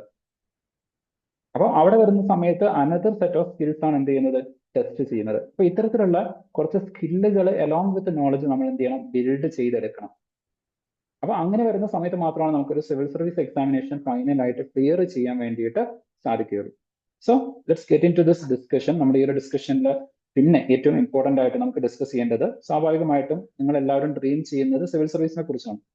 സോ വൈ സിവിൽ സർവീസ്, ഇതായിരിക്കും നിങ്ങൾക്ക് ഓരോരുത്തർക്കും ഇപ്പം നിങ്ങളുടെ ഉള്ളിലുള്ള ഒരു ചോദ്യം. എന്തുകൊണ്ട്? കാരണം ഒരുപാട് ഓപ്ഷൻസ് കിടക്കുന്ന സമയത്ത് എന്തുകൊണ്ടാണ് സിവിൽ സർവീസിലേക്ക് നിങ്ങൾ ഇറങ്ങിത്തിരിക്കുന്നത്, അല്ലെങ്കിൽ നിങ്ങൾക്ക് അതിനോടുള്ള താല്പര്യം ചോദിച്ചു കഴിഞ്ഞാൽ പലർക്കും ഡിഫറെന്റ് ആയിട്ടുള്ള ആൻസർ ആയിരിക്കും. കാരണം അത് നൽകുന്ന ഒരു പ്രസ്റ്റീജ് ഉണ്ട്. ഒരു സിവിൽ സർവന്റിനെ സമൂഹം നോക്കി കാണുന്നത് ഒരു സോഷ്യൽ സ്റ്റാറ്റസ്, ഒരു പവർ ഉണ്ട്. അവരുടെ നടപ്പിലായാലും അവരുടെ സംസാരത്തിലായാലും അതിലൊക്കെ നമുക്കൊരു പവർ ഫീൽ ചെയ്യും. നമുക്ക് പലപ്പോഴും ട്രോളുകളിലും ന്യൂസുകളിലും ഒക്കെ പല UPSC ആസ്പിരൻസിനെ അല്ലെങ്കിൽ ലൈഫ് സിവിൽ സർവൻസിനെ നിങ്ങൾ കണ്ടിട്ടുണ്ടായിരിക്കും. ഓക്കെ, ഏറ്റവും റീസെന്റ് ആയിട്ടുണ്ടായിരുന്നത് നമ്മുടെ തിരുവനന്തപുരത്ത് സമാധി കേസും ഒക്കെ ആയിട്ട് ബന്ധപ്പെട്ടിട്ട് Alfred OV. So Alfred OV സാറിന്റെ ആ ഒരു വീഡിയോ ഒക്കെ ചിലപ്പോൾ നിങ്ങൾ ട്രോളിലൂടെ കണ്ടിട്ടുണ്ടായിരിക്കും. അപ്പം സമൂഹം നോക്കിക്കാണുന്ന ഒരു വ്യക്തിയാണ്, അത്രയും പവർഫുൾ ആയിട്ടുള്ള ഒരു പോസ്റ്റിലേക്കാണ് സിവിൽ സർവീസ് എന്ത് ചെയ്യുന്നത്, നമ്മളെ നയിക്കുന്നത്. So it's like one of the most prestigious and impactful career ആണ്. ഏറ്റവും പ്രസ്റ്റീജിയസ് ആയിട്ടുള്ള, നമുക്ക് സോഷ്യൽ സ്റ്റാറ്റസിൽ ഏറ്റവും മുകളിൽ നിൽക്കുന്ന ഒരു കരിയറാണ് സിവിൽ സർവീസ് ഓഫർ ചെയ്യുന്നത്. രണ്ടാമത്തത്, അത് നമുക്ക് നൽകുന്ന ഒരു പവർ ഉണ്ട് നമ്മുടെ സമൂഹത്തിൽ മാറ്റം കൊണ്ടുവരുന്നതിന് വേണ്ടിയിട്ട്. നമുക്ക് സ്റ്റാർട്ടിങ് തന്നെ വരുന്ന സമയത്ത് അസിസ്റ്റന്റ് കളക്ടർ പോസ്റ്റിൽ നിന്ന് പിന്നീട് കളക്ടർ പോസ്റ്റ്, പിന്നീട് അങ്ങോട്ടേക്ക് പ്രൊമോഷൻ കിട്ടി പോകുന്ന സമയത്ത് പല സിവിൽ സർവൻസും ചീഫ് സെക്രട്ടറി പോസ്റ്റുകളിലേക്ക് എത്തിയിട്ടാണ് വിരമിക്കാറുള്ളത്. ചില ആളുകൾ വിരമിച്ചതിന് ശേഷവും സർവീസിൽ നിൽക്കാറുണ്ട്. ചില ആളുകളൊക്കെ എന്ത് ചെയ്യാറുണ്ട്, ഈവൻ പല സംസ്ഥാനങ്ങളുടെയും ഗവർണർമാരായിട്ട് മാറാറുണ്ട്. അതുപോലെ ചില ആളുകൾ ഇന്ത്യയുടെ, അതായത് ഞാൻ പറയുന്നത് ഇന്ത്യയുടെ കേസാണ്, ഇന്ത്യയുടെ വിദേശകാര്യമന്ത്രി, ഇപ്പോഴത്തെ നമ്മുടെ ഇന്ത്യയുടെ വിദേശകാര്യമന്ത്രി, അദ്ദേഹം ഒരു സിവിൽ സർവന്റ് ആയിരുന്നു. അപ്പോൾ സിവിൽ സർവൻസ് നിങ്ങൾക്ക് തുറന്നിടുന്ന സാധ്യത എന്ന് പറയുന്നത് അനന്തമാണ്. വിശാലമായിട്ടുള്ള ഒരു കരിയർ ആണ് സിവിൽ സർവീസ് നിങ്ങളുടെ മുമ്പിലേക്ക് തുറന്നു വെക്കുന്നത്. അത് മാത്രമല്ല, ഒരുപാട് ഡിഫറെന്റ് ആയിട്ടുള്ള ചോയ്സ് വരുന്നുണ്ട്. ഇപ്പൊ നിങ്ങൾ നീറ്റ് എക്സാമിനേഷൻ എഴുതി കഴിഞ്ഞാൽ നിങ്ങൾക്ക് എന്ത് ചെയ്യാൻ വേണ്ടി പറ്റും, ഒരു ഡോക്ടർ ആവാൻ പറ്റും. കീം എഴുതി കഴിഞ്ഞാൽ ഏതെങ്കിലും ഒരു ടൈപ്പ് ഓഫ് എഞ്ചിനീയറിംഗ് ബാക്ക്ഗ്രൗണ്ടിലേക്ക് നിങ്ങൾക്ക് എത്താൻ പറ്റും. എന്നാൽ UPSC സിവിൽ സർവീസ് എഴുതുന്ന ഒരാളെ സംബന്ധിച്ചിട്ട് അയാൾക്ക് കിട്ടുന്ന കരിയർ എന്ന് പറയുന്നത് 24ഓളം ഡിഫറെന്റ് കരിയറുകൾ ചൂസ് ചെയ്യാനുള്ള ഒരു ഓപ്പർച്യൂണിറ്റിയാണ്. ഇപ്പൊ അതിലൊരാള് IAS ആണ് ചൂസ് ചെയ്യുന്നത് എന്നുണ്ടെങ്കിൽ അയാൾ അഡ്മിനിസ്ട്രേറ്റീവ് പോസ്റ്റുകളിലേക്കായിരിക്കും എത്തുന്നത്. സിവിൽ സർവീസിലെ കളക്ടർ അല്ലെങ്കിൽ under secretary, joint secretary, additional secretary പോലുള്ള പോസ്റ്റുകളിലേക്കൊക്കെ ആയിരിക്കും അയാളുടെ കരിയർ പിന്നീട് പ്രോഗ്രസ് ആയിട്ട് പോകുന്നത്. എന്നാൽ IPS എടുക്കുന്ന ഒരാൾ പോലീസ് സർവീസിലേക്ക്, ആംഡ് ഫോഴ്സിലേക്കാണ് എത്തുന്നത്. IRS എടുക്കുന്ന ഒരാൾ ഒരു റവന്യൂ ഓഫീസറാണ്. സമൂഹത്തിലുള്ള കറപ്ഷൻ ഇതൊക്കെ നിയന്ത്രിക്കുന്നതിന് ഏറ്റവും കൂടുതൽ ഇമ്പോർട്ടന്റ് ആയിട്ടുള്ള ഒരു പോസ്റ്റാണ് ഈ പറയുന്ന IRS എന്ന് പറയുന്നത്. ദെൻ ഓഡിറ്റിംഗ് ആൻഡ് അക്കൗണ്ടിങ്, നിങ്ങൾക്ക് കണക്ക് നോക്കുന്നതൊക്കെയാണ് കുറെ കൂടെ ഇൻട്രസ്റ്റ് എന്നുണ്ടെങ്കിൽ Indian audit and account service വരുന്നുണ്ട്. ഇനി അതല്ല, നിങ്ങളൊരു ഫോറസ്റ്റിനൊക്കെ സ്നേഹിക്കുന്ന അല്ലെങ്കിൽ ഫോറസ്റ്റുകളിലേക്കൊക്കെ ടൂർ പോകാൻ ആഗ്രഹിക്കുന്ന, മറ്റാരും കടന്നു ചെല്ലാത്ത ഫോറസ്റ്റുകളിലേക്ക് നിങ്ങൾക്ക് ചെന്ന് താമസിക്കണം എന്നുണ്ടെങ്കിൽ, അവിടുത്തെ എല്ലാ സുഖ സൗകര്യങ്ങളും എൻജോയ് ചെയ്യണം എന്നുണ്ടെങ്കിൽ ഇന്ത്യൻ ഫോറസ്റ്റ് സർവീസ് വരുന്നുണ്ട്. അതായത് നോർമലി നമുക്ക് ടൂറിസം ആയിട്ട് നമുക്ക് കടന്നു ചെല്ലാൻ പറ്റുന്നതിനേക്കാൾ കൂടുതൽ ഫോറസ്റ്റിന്റെ ഇന്നർ ഏരിയകളിലേക്ക് ട്രക്കിംഗ് നടത്തുന്നതിനും വിസിറ്റ് ചെയ്യുന്നതിനും ഒക്കെ പെർമിഷൻ ഉള്ള ഒരേ ഒരു ആൾക്കാർ എന്ന് പറയുന്നത് ഇന്ത്യൻ ഫോറസ്റ്റ് സർവീസിലുള്ള ഓഫീസേഴ്സ് മാത്രമാണ്. അപ്പൊ ഇങ്ങനെ ഒരുപാട് ഓപ്പർച്യൂണിറ്റി കൊടുക്കുന്നുണ്ട്. ഞാനിത് പറയാൻ കാരണം എന്ന് വെച്ച് കഴിഞ്ഞാൽ, ലൈക്ക് ഈവൻ എൻ്റെ ഒരു ഫ്രണ്ട് ഉണ്ടായിരുന്നു. സോ അദ്ദേഹം സിവിൽ സർവീസ് എഴുതിയിട്ടുണ്ടായിരുന്നു. ആദ്യം കിട്ടിയിട്ടുണ്ടായിരുന്നത് IAS പോസ്റ്റ് ആയിരുന്നു. പക്ഷെ അദ്ദേഹം ചൂസ് ചെയ്തത് ഇന്ത്യൻ ഫോറസ്റ്റ് സർവീസ് ആണ്. അദ്ദേഹത്തിന് ഈ കാടുകളൊക്കെ ഭയങ്കര ഇഷ്ടമാണ്. അപ്പൊ നമുക്ക് തന്നെ അറിയാം, നമ്മൾ പലപ്പോഴും ട്രിപ്പ് പോകാറുള്ളത് അല്ലെങ്കിൽ നമുക്കൊരു എൻജോയ്മെന്റിന് പോകാറുള്ളത് ഫോറസ്റ്റ് ഏരിയയിലേക്കാണ്. അദ്ദേഹം ജീവിക്കുന്നതും താമസിക്കുന്നതും എല്ലാം ഇത്തരം ഫോറസ്റ്റ് ഏരിയകളിലാണ്. അപ്പൊ അത് നൽകുന്ന ഒരു പീസ് ഓഫ് മൈൻഡ് ഉണ്ട് അദ്ദേഹത്തിന്. അപ്പം അത് എൻജോയ് ചെയ്യാൻ വേണ്ടിയിട്ട് അദ്ദേഹം ചൂസ് ചെയ്തത് അതാണ്. Okay, so all India rank 1 ആയിരുന്നു അദ്ദേഹം. ഓക്കെ, ഇന്ത്യയിൽ തന്നെ 1ാം റാങ്ക് നേടിയിട്ടാണ് അദ്ദേഹം എന്ത് ഫോറസ്റ്റ് സർവീസിലേക്ക് എത്തുന്നത്. ഇതൊക്കെ ഇതിന്റെ ഭാഗമായിട്ട് സംഭവിക്കുന്നത്. അപ്പൊ ഒരു ഡിഫറെന്റ് കരിയർ ഓപ്പർച്യൂണിറ്റി എന്ത് ചെയ്യുന്നുണ്ട്, സിവിൽ സർവീസ് നമുക്ക് പ്രൊവൈഡ് ചെയ്യുന്നുണ്ട്. ഇനിയിപ്പോ നമുക്കറിയാം, നിങ്ങൾ പലപ്പോഴും പ്രൈവറ്റ് സെക്ടറിൽ നമ്മൾ നേരിടുന്ന ഏറ്റവും വലിയൊരു പ്രശ്നമാണ്, നമ്മളൊരു ജോലിയിൽ എത്തിക്കഴിഞ്ഞാൽ എത്ര കാലം ആ ജോലിയിൽ നമ്മൾ ഉണ്ടാവും എന്നുള്ളത് ഉറപ്പ് പറയാൻ പറ്റില്ല. എപ്പോൾ വേണേലും ആർക്ക് വേണമെങ്കിലും നമ്മളെ പിരിച്ചുവിടാം. ഓക്കെ, പെട്ടെന്നൊരു ദിവസമായിരിക്കും അടുത്ത 3 മാസത്തിനുള്ളിൽ നിങ്ങൾ ഈ കമ്പനിയിൽ നിന്ന് റിട്ടയർ ആവണം എന്ന് പറഞ്ഞുകൊണ്ട് ഒരു ടെർമിനേഷൻ ലെറ്റർ നമുക്ക് കിട്ടുന്നത്. പക്ഷേ ഒരു സിവിൽ സർവീസിലേക്ക് വരുന്ന സമയത്ത് നിങ്ങൾ ഒരു സിവിൽ സർവന്റ് ആയി കഴിഞ്ഞാൽ പിന്നെ ആ ജോലി നിങ്ങൾക്ക് പെർമനന്റ് ആണ്. നിങ്ങൾ ആ ജോലിയിൽ നിന്ന് പിരിച്ചുവിടണം എന്നുണ്ടെങ്കിൽ ഇന്ത്യയിലെ ഏറ്റവും പവർഫുൾ ആയിട്ടുള്ള വ്യക്തി, പ്രധാനമന്ത്രിയോടൊപ്പം തന്നെ പവർഫുൾ ആയിട്ടുള്ള പ്രസിഡന്റിന്റെ ഒപ്പ് വേണം. പ്രസിഡന്റ് വിചാരിച്ചാൽ മാത്രമേ നിങ്ങളെ പിന്നെ ആ പോസ്റ്റിൽ നിന്ന് നീക്കം ചെയ്യാൻ പറ്റൂ. ഒരു സംസ്ഥാനത്തിന്റെ മുഖ്യമന്ത്രിയോ ഗവർണറോ മറ്റു മന്ത്രിമാരോ ഒന്നും വിചാരിച്ചാൽ നിങ്ങൾ ആ പോസ്റ്റിൽ നിന്ന് ഒന്നും ചെയ്യാൻ പറ്റില്ല. മാക്സിമം 45 ദിവസത്തേക്ക് സസ്പെൻഡ് ചെയ്യാൻ വേണ്ടിയിട്ട് സാധിക്കും. ഇതിൽ കൂടുതൽ ചെയ്യാൻ പറ്റില്ല. 45 ദിവസം കഴിഞ്ഞാൽ വീണ്ടും സർവീസിലേക്ക് എടുക്കുകയും വേണം. അതിൽ കൂടുതൽ ഒന്നും ചെയ്യാൻ കഴിയില്ല. അപ്പം അത്രത്തോളം സെക്യൂരിറ്റി ഓഫ് ടെനർ പ്രൊവൈഡ് ചെയ്യുന്ന ഒരു സർവീസും കൂടിയാണ്, അല്ലെങ്കിൽ ഒരു കരിയറും കൂടിയാണ് സിവിൽ സർവീസ് എന്ന് പറയുന്നത്. പിന്നെ അത് നൽകുന്ന ജോബ് സെക്യൂരിറ്റി, സാലറി, ഇതിനെക്കുറിച്ചൊന്നും ഞാൻ പറയേണ്ട കാര്യമില്ല. Definitely top notch. ഓക്കെ, ഇന്ത്യയിൽ തന്നെ ഏറ്റവും ഹയസ്റ്റ് ആയിട്ട് സാലറി കിട്ടുന്ന, അല്ലെങ്കിൽ ഏറ്റവും ബെസ്റ്റ് പെർക്സ് ആൻഡ് ബെനിഫിറ്റ്സ്, അതായത് സ്വന്തമായിട്ടുള്ള ബംഗ്ലാവുകൾ ഉണ്ടായിരിക്കും, സെക്യൂരിറ്റി ഉണ്ടായിരിക്കും, ഡ്രൈവർ ഉണ്ടായിരിക്കും. ഓക്കെ, അതുപോലെ തന്നെ ലൈക്ക് ആ ഹൗസ് കീപ്പിങ്ങിന് വേണ്ടിയിട്ടുള്ള ആൾക്കാരുണ്ടായിരിക്കും, ഒരു പേഴ്സണൽ അസിസ്റ്റന്റ് ഉണ്ടായിരിക്കും. അപ്പം ഇതൊക്കെ സിവിൽ സർവീസിന്റെ ആനുകൂല്യങ്ങളായിട്ട് വരുന്ന കാര്യങ്ങളാണ്. അപ്പൊ ഇത്തരത്തില് ഒരുപാട് ഓപ്പർച്യൂണിറ്റികൾ പ്രൊവൈഡ് ചെയ്യുന്ന ഒന്നാണ് സിവിൽ സർവീസ്. ഇതൊക്കെ നിങ്ങൾക്ക് അറിയാവുന്ന കാര്യം തന്നെയായിരിക്കും. ഇതുകൊണ്ടൊക്കെയാണ് പലരും എന്ത് ചെയ്യുന്നത്, സിവിൽ സർവീസ് ചൂസ് ചെയ്യുന്നത്. ഇനി എന്തുകൊണ്ട് ഇത്തരത്തിലുള്ള ഒരു കോമ്പറ്റേറ്റീവ് എക്സാമിനേഷൻ ഇത്രയും ചെറു പ്രായത്തിൽ തന്നെ നിങ്ങൾ സ്റ്റാർട്ട് ചെയ്യണം എന്ന് ചോദിച്ചു കഴിഞ്ഞാൽ, ഇപ്പൊ നമ്മൾ ഓൾറെഡി പറഞ്ഞ പോലെ സിവിൽ സർവീസ് എന്ന് പറയുന്നത് വളരെ കോമ്പറ്റേറ്റീവ് ആയിട്ടുള്ള ഒരു ഫീൽഡാണ്. അപ്പൊ ആ ഒരു എക്സാമിനേഷനിലേക്ക് നിങ്ങൾ എത്തണം എന്നുണ്ടെങ്കിൽ എത്രയും നേരത്തെ തുടങ്ങുന്നോ അത്രയും എളുപ്പമായിരിക്കും നമ്മുടെ യാത്ര എന്ന് പറയുന്നത്. നമുക്ക് പതുക്കെ റിലാക്സ് ആയിക്കൊണ്ട് കാര്യങ്ങൾ കൃത്യമായിട്ട് മനസ്സിലാക്കി, തെറ്റുകൾ വരുന്നുണ്ടെങ്കിൽ അതിനെ തിരുത്തി മുന്നോട്ടേക്ക് പോകാനുള്ള ഒരു ഓപ്പർച്യൂണിറ്റിയാണ് ആൻഡ് ഏർലി സ്റ്റാർട്ട്, പെട്ടെന്നുള്ള അല്ലെങ്കിൽ ഒരു ഇനീഷ്യൽ സ്റ്റാർട്ട് നമുക്ക് നൽകുന്നത്. അതുപോലെ തന്നെ ഡിഫറെന്റ് ആയിട്ടുള്ള സബ്ജക്റ്റുകൾ ഉണ്ട്. എല്ലാ സബ്ജക്റ്റും നമുക്ക് ഒരേപോലെ ഇഷ്ടമായിരിക്കണം എന്നില്ല. ചില സബ്ജക്ട് നമുക്ക് വളരെ താല്പര്യം ഉണ്ടായിരിക്കും. ഇപ്പം പൊളിറ്റി താല്പര്യമുള്ള ആൾക്കാരുണ്ടായിരിക്കും, ജോഗ്രഫി താല്പര്യമുള്ള ആൾക്കാരുണ്ടായിരിക്കും, മാത്സ് താല്പര്യമുള്ള ആൾക്കാരുണ്ടായിരിക്കും, സയൻസ് താല്പര്യമുള്ള ആൾക്കാരുണ്ടായിരിക്കും, എക്കണോമിക്സ് താല്പര്യമുള്ള ആൾക്കാരുണ്ടായിരിക്കും, ഇന്റർനാഷണൽ റിലേഷൻസ് ചർച്ച ചെയ്യാൻ താല്പര്യമുള്ള ആൾക്കാരുണ്ടായിരിക്കും. പക്ഷെ ഇതെല്ലാം കൂടെ ഇഷ്ടമുള്ള ആൾക്കാർ എന്ന് പറയുന്നത് വളരെ റയറാണ്. അപ്പം ഈ എല്ലാ സബ്ജക്റ്റും വളരെ കൃത്യമായിട്ട് ചെറുപ്രായത്തിൽ തന്നെ നമ്മൾ പഠിച്ചു തുടങ്ങുകയാണ് എന്നുണ്ടെങ്കിൽ ദാറ്റ് വിൽ ബി ബെറ്റർ. അപ്പോൾ ഓരോ സബ്ജക്റ്റിലേക്കും നമുക്ക് എന്ത് ചെയ്യാം, നമുക്ക് എന്തെങ്കിലും ഡിഫിക്കൽട്ടി ഒക്കെ ഉണ്ടെങ്കിൽ അത് പതുക്കെ മനസ്സിലാക്കിയിട്ട് നമുക്ക് എന്ത് ചെയ്യാം, റെക്ടിഫൈ ചെയ്ത് മുന്നോട്ടേക്ക് പോകാം. കുറച്ച് സമയം എടുത്ത് ചിലപ്പോൾ പഠിക്കേണ്ട സബ്ജക്ട് ഉണ്ടായിരിക്കും നമുക്ക് അത്ര താല്പര്യമില്ലാത്തത്. അതൊക്കെ നമുക്ക് വളരെ കൃത്യമായിട്ട് പഠിച്ച് കൺസെപ്റ്റൽ ക്ലാരിറ്റിയോട് കൂടിയിട്ട്, കൃത്യമായ ധാരണയോട് കൂടിയിട്ട് പഠിച്ച് മുന്നോട്ടേക്ക് പോകാൻ വേണ്ടിയിട്ട് ഒരു ഏർലി സ്റ്റാർട്ട്, അതായത് ചെറുപ്രായത്തിൽ തന്നെ സിവിൽ സർവീസിന് തയ്യാറെടുക്കുന്ന എന്ത് ചെയ്യും, ഹെൽപ്പ് ചെയ്യുന്നതായിരിക്കും. അതുപോലെ തന്നെ ഞാൻ നേരത്തെ പറഞ്ഞ പോലെ ഒരു കൃത്യമായിട്ടുള്ള റീഡിങ് ഹാബിറ്റ് ലൈക്ക് ഡെവലപ്പ് ചെയ്തെടുക്കുന്നതിന് വേണ്ടിയിട്ട്, അനാലിറ്റിക്കൽ ആയിട്ടുള്ള തിങ്കിങ് ബിൽഡ് ചെയ്തെടുക്കുന്നതിന് വേണ്ടിയിട്ട്, കൃത്യമായിട്ട് കൺസൈസ് ആയിട്ട് വളരെ ചുരുങ്ങിയ വാക്കുകളിൽ കാര്യങ്ങൾ എക്സ്പ്രസ് ചെയ്യുന്ന ഒരു റൈറ്റിംഗ് സ്കില്ല്, ആ ഒരു എഴുത്ത് വളർത്തിയെടുക്കുന്നതിന് വേണ്ടിയിട്ട്, ഇതൊക്കെ എന്ത് ചെയ്യുന്നുണ്ട്, ചെറിയ പ്രായത്തിൽ സിവിൽ സർവീസിനെ പഠിക്കാൻ ആരംഭിക്കുന്ന ഒരാൾക്ക് വളർത്തിയെടുക്കാൻ സാധിക്കുന്ന കാര്യങ്ങളാണ്. പിന്നെ അത് മാത്രമല്ല, ഒരു വർഷമൊക്കെ കംപ്ലീറ്റ് ആയിട്ട് സിവിൽ സർവീസിന് വേണ്ടിയിട്ട് പഠിക്കാനിരിക്കുന്ന ആൾക്കാർക്ക് ഒരുപാട് സ്ട്രെസ് ഉണ്ടായിരിക്കും. ചിലപ്പോൾ കരിയറിൽ നിന്ന് ബ്രേക്ക് എടുത്തിട്ടായിരിക്കും, അതായത് ഒരു ജോലിക്ക് കയറി പിന്നീട് ഒരു വർഷമൊക്കെ ബ്രേക്ക് എടുത്തിട്ടായിരിക്കും സിവിൽ സർവീസിനെ പ്രിപ്പയർ ചെയ്യുന്നത്. പക്ഷെ സിവിൽ സർവീസ് എക്സാമിനേഷൻ എന്ന് പറയുന്നത് 2 വർഷം മിനിമം കൊടുക്കേണ്ട ഒരു എക്സാം ആണ്. ഏകദേശം 1 വർഷത്തോളം അതിന്റെ കാര്യങ്ങൾ പഠിക്കണം, സബ്ജക്ട്, കാരണം ഇത്രത്തോളം സബ്ജക്ട് വരുന്നതുകൊണ്ട് അത് പഠിക്കണം. അത് കഴിഞ്ഞ് പ്രിലിംസ് എക്സാമിനേഷൻ നടക്കുന്നത് മെയ് മാസത്തിലായിരിക്കും, ഓഗസ്റ്റ് സെപ്റ്റംബർ മാസത്തിലായിരിക്കും മെയിൻസ് എക്സാം നടക്കുന്നത്. ഇന്റർവ്യൂ സ്റ്റാർട്ട് ചെയ്യുന്നത് മാർച്ചിലായിരിക്കും, ഫൈനൽ ആയിട്ടുള്ള റിസൾട്ട് വരുന്നത് ഏപ്രിൽ അവസാനം അല്ലെങ്കിൽ മെയ് ആദ്യത്തിലായിരിക്കും. അപ്പോൾ മെയ്യിലെ തുടങ്ങിയിട്ടുള്ള ഒരു എക്സാം അവസാനിക്കുന്നത് അടുത്ത വർഷം മെയ്യിലാണ്. അപ്പം 1 വർഷം നീണ്ടു നിൽക്കുന്ന ഒരു പ്രോസസ്സാണ്. അപ്പം 1 വർഷം പഠനവും വേണം, 1 വർഷം എക്സാമിന് വേണ്ടിയിട്ട് മാറ്റി വെക്കണം. അപ്പൊ 2 വർഷം കരിയറിൽ നിന്നോ അല്ലെങ്കിൽ പഠനത്തിൽ നിന്നോ ഒക്കെ ബ്രേക്ക് എടുക്കുക എന്ന് പറയുന്നത് പലർക്കും സാധ്യമാവാത്ത ഒരു കാര്യമാണ്. അപ്പൊ അതുകൊണ്ട് നമ്മൾ ആദ്യം മുതലേ പഠിച്ചു തുടങ്ങുകയാണ് എന്നുണ്ടെങ്കിൽ നമുക്ക് എന്ത് ചെയ്യാൻ സാധിക്കും, പല സബ്ജക്റ്റും ഓൾറെഡി നമുക്ക് കവർ ചെയ്യാൻ സാധിക്കും. അപ്പം ഇനി നമ്മൾ ഇൻ ബിറ്റ്വീൻ 1 വർഷത്തെ ബ്രേക്ക് എടുക്കുകയാണെങ്കിൽ പോലും വളരെ കുറച്ച് സബ്ജക്റ്റ് കൂടെ പഠിച്ചിട്ട് സിവിൽ സർവീസ് എക്സാമിനേഷനിൽ ഡയറക്റ്റ് ആയിട്ട് അപ്പിയർ ചെയ്യാൻ നമുക്ക് സാധിക്കും. അപ്പം അതും ഒരു ഏർലി അല്ലെങ്കിൽ വളരെ ചെറുപ്പത്തിൽ തന്നെ സിവിൽ സർവീസ് പഠിക്കുന്നതിന് വേണ്ടിയിട്ട് നമ്മളെ സഹായിക്കുന്ന ഒരു കാര്യമാണ്. പിന്നെ അതുപോലെ തന്നെ വരുന്നതാണ് ഈ ഒരു പഠനത്തിൽ വരുന്ന സ്ട്രെസ്. ഇപ്പം ജോലി രാജിവെച്ചിട്ടോ അല്ലെങ്കിൽ പഠനത്തിന്റെ ഇടയിലൊക്കെ സിവിൽ സർവീസിന് പഠിക്കുന്ന സമയത്ത് നമുക്ക് ഉണ്ടാകുന്ന ഒരു സ്ട്രെസ് ലഘൂകരിക്കാൻ വേണ്ടിയിട്ട് എന്ത് ചെയ്യുന്നുണ്ട്, ഈ ഒരു ഏർലി സ്റ്റാർട്ട് നമ്മളെ ഹെൽപ്പ് ചെയ്യുന്നുണ്ട്. പിന്നെ എസ്പെഷ്യലി 10ാം ക്ലാസ്, ക്ലാസ് 11, 12 ഈ ക്ലാസ്സിലൊക്കെ ഉള്ള കുട്ടികൾക്ക് ഒരുപാട് കോമ്പറ്റേറ്റീവ് എക്സാമിനേഷൻ അവരുടെ മുമ്പിൽ നിൽക്കുന്നുണ്ട്. ഇപ്പൊ ക്ലാറ്റ് വരുന്നുണ്ട്, CUET വരുന്നുണ്ട്. ഓക്കെ, ഈവൻ ലൈക്ക് ഗ്രാജുവേറ്റ്സ് ആണെന്നുണ്ടെങ്കിൽ നെറ്റ് എക്സാമിനേഷൻ, PG ഒക്കെ ജോയിൻ ചെയ്യുന്ന സമയത്ത് നെറ്റ് എക്സാമിനേഷൻ വരുന്നുണ്ട്. അപ്പം ഇതിന്റെ ഒക്കെ ഒരു ഫൗണ്ടേഷൻ ബിൽഡ് ചെയ്യുന്നതിന് വേണ്ടിയിട്ട് എല്ലാ കോമ്പറ്റേറ്റീവ് എക്സാമിനേഷനിലും ഈ ജനറൽ നോളജ്, ജനറൽ സബ്ജക്ട്, അതിലുള്ള അവയർനെസ് എന്ന് പറയുന്നത് വളരെ ഇമ്പോർട്ടന്റ് ആണ്. അപ്പോൾ അത് ബിൽഡ് ചെയ്തെടുക്കുന്നതിന് വേണ്ടിയിട്ട് ഈ ഒരു ഏർലി സിവിൽ സർവീസ് സ്റ്റാർട്ട് അല്ലെങ്കിൽ ഏർലി സിവിൽ സർവീസ് പ്രിപ്പറേഷൻ നിങ്ങളെ ഹെൽപ്പ് ചെയ്യുന്നതായിരിക്കും. അപ്പം ഇതുകൊണ്ടൊക്കെയാണ് നമ്മൾ വളരെ ചെറുപ്പത്തിൽ തന്നെ സിവിൽ സർവീസിന് പ്രിപ്പയർ ചെയ്യുന്നത് നല്ലതാണ് എന്ന് പറയുന്നത്.